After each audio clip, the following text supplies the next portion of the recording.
Estamos de volta com o Band Cidade. O governador Carlos Moisés da Silva vistoriou hoje as obras de recuperação das pontes de Florianópolis.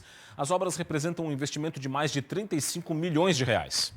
O governo do estado garante que as obras de recuperação e reforço das estruturas das pontes Colombo Salles e Pedro Ivo, que ligam a ilha de Santa Catarina à região continental da capital, estão dentro do cronograma previsto. Os 3 blocos da ponte Colombo Salles já estão conclusos, 2 da Pedro Ivo também, mas os 3 que a Pedro Ivo também tinha como pontos de risco, todos eles já receberam intervenção estrutural. Então nós não temos mais hoje risco, de colapso dessa estrutura, resgatando um pouco da nossa história, porque a gente precisava intervir tanto nas passarelas, quanto no aspecto de aparência, de cuidado dessas pontes, como também na questão da segurança para o trânsito, para o tráfego nesses locais, que são os nossos únicos acessos viários à ilha de Santa Catarina, e também fazem parte, além da segurança para os catarinenses, para aqueles que nos visitam, fazem parte da nossa história e que eram obras aí que nunca receberam uma intervenção do governo do estado em toda a sua história, esperavam por essa intervenção. Nesta sexta-feira, o governador Carlos Moisés da Silva e o secretário estadual de Infraestrutura, Tiago Vieira, vistoriaram as obras em uma embarcação que passou por baixo das 2 pontes. Tanto a obra física estrutural, que inclui a instalação e reforma das passarelas, quanto a emergencial nos pilares de sustentação das pontes, estão dentro do prazo, garantiu o governador, um investimento de 35 milhões e 700 mil reais. Falta a contratação da licitação dos demais blocos. Agora é a análise política. O destaque no Band Cidade com Roberto Azevedo. Boa noite, Roberto. Boa noite, Rodrigo. Boa noite a você que nos assiste. Falamos ontem sobre a sessão suspensa, para apreciação da admissibilidade do segundo impeachment, mas esse assunto ainda rende nos bastidores, Sim. não é? Olha, foi uma decisão acertada do presidente Júlio Garcia e eu vou explicar os motivos. Júlio Garcia suspendeu a sessão, transferindo para a próxima terça-feira, que era, na realidade, o pedido do mandado de segurança impetrado pelos advogados do governador Carlos Moisés no Tribunal de Justiça, que teve liminar concedida pelo desembargador Monteiro Rocha. Por quê? Ele correria o risco de todos os atos feitos ontem serem questionados no futuro.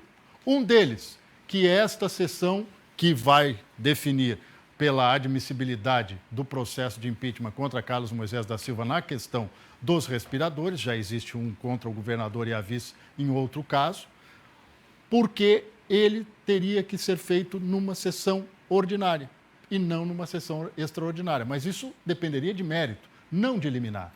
É uma solução do problema. A segunda solução do problema, muitos deputados queriam ir para as bases, porque quinta-feira tradicionalmente é para isso, e ele, Júlio Garcia, já havia determinado que não passaria das 5 horas para tomar essa decisão. Tomou a decisão de suspensão às 5 da tarde, o desembargador reconsiderou a posição dele em relação a liminar às 5h15. Não houve prejuízo, mas ficou um gostinho de perda. Aliás, a primeira vitória no judiciário, mesmo que temporária, de Carlos Moisés da Silva nesse imbróglio dos impeachments. Dito isso, um grande fim de semana a todos e até segunda. Até segunda, Roberto. Sábado, em Santa Catarina, é dia de vacinação contra a poliomielite e outras doenças. Em Florianópolis, postos de saúde, tendas e até drive-thru vão estar disponíveis para a população.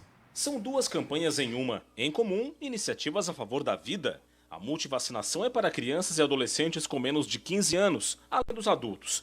Todas as vacinas do calendário básico para estas faixas etárias vão estar disponíveis nos postos de saúde. Além da multivacinação, outra vacina que também está disponível nos postos de saúde é a da poliomielite. Essa é para crianças com menos de 5 anos de idade e tem estratégias diferenciadas para quem tem menos de 1 ano e para quem tem entre 1 e menos de 5 anos. Some-se a tudo isso a ação de atualização da caderneta de vacinação para adultos. Aí a ênfase é na tríplice viral, na VTV e na vacina da febre amarela. Para aquelas pessoas, adultos ou crianças, que têm vacina em atraso, procurem os postos de saúde. Lá eles vão revisar as cadernetas de vacina e conseguir colocar em dia todas aquelas vacinas que estão em atraso.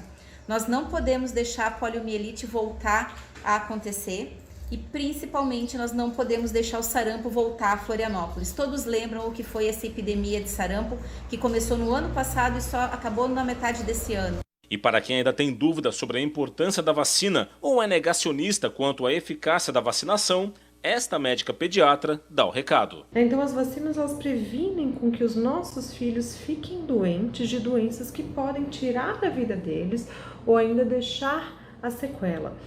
Quando eu não vacino meu filho, eu não estou prejudicando apenas o meu filho, eu estou prejudicando o filho de outra pessoa, aquele filho que ele é o amor da vida daquela família. Então a gente está com a taxa de vacinação mais baixa dos últimos tempos. Então vamos pegar a nossa caderneta, vamos levar as nossas crianças para o posto de saúde e vamos atualizar as vacinas. Neste sábado, dia D de vacinação, os centros de saúde vão estar abertos entre 8 horas da manhã e 5 da tarde. Não vai ser necessário o agendamento, que continua obrigatório até o dia 30, quando termina a campanha.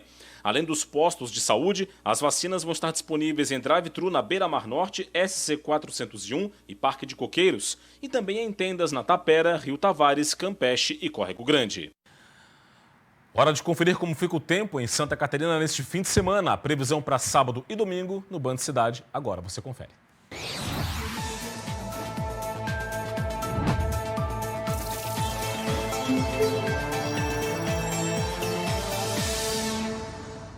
O sábado vai ter mais nuvens e chuviscos isolados na Grande Florianópolis e no litoral norte. Entre o Planalto e o litoral, tem mais nuvens pela manhã e sol no decorrer do dia em todas as regiões. As temperaturas sobem em todas as áreas de Santa Catarina. Na capital, mínima de 16 e máxima de 25 graus. Em Blumenau, variação entre 10 e 28. Em Joinville, mínima de 18 e máxima de 28 graus. E em Criciúma, 9 graus de mínima e 26 de máxima. Já o domingo vai ser de sol forte, sem nuvens em todo o estado. As temperaturas vão estar altas durante o dia em todas as regiões. Na capital, mínima de 17 e máxima de 26. Em Itajaí, variação entre 18 e 27. Em Lages, mínima de 11 e máxima de 26 graus. E em Chapecó, mínima de 15 e máxima de 32 graus. 10 pessoas perderam a vida nas últimas 24 horas em decorrência do coronavírus. Com isso, o total de vidas de catarinenses perdidas para a doença chegou a 2.962, com 1,27% de taxa de letalidade. As cidades com mais mortos são Joinville, Itajaí, Blumenau e Florianópolis. 1.521 novos casos foram registrados, o que elevou o total de registros da doença no estado para 232.933, com 222.294 pacientes recuperados e 7.677 casos em andamento. A ocupação de leitos de UTI está em 58,3%. No próximo bloco tem o esporte, os preparativos dos jogos do fim de semana dos times catarinenses. E veja ainda tudo sobre o Pix, a nova modalidade de transferências e pagamentos totalmente online criada pelo Banco Central. Já voltamos.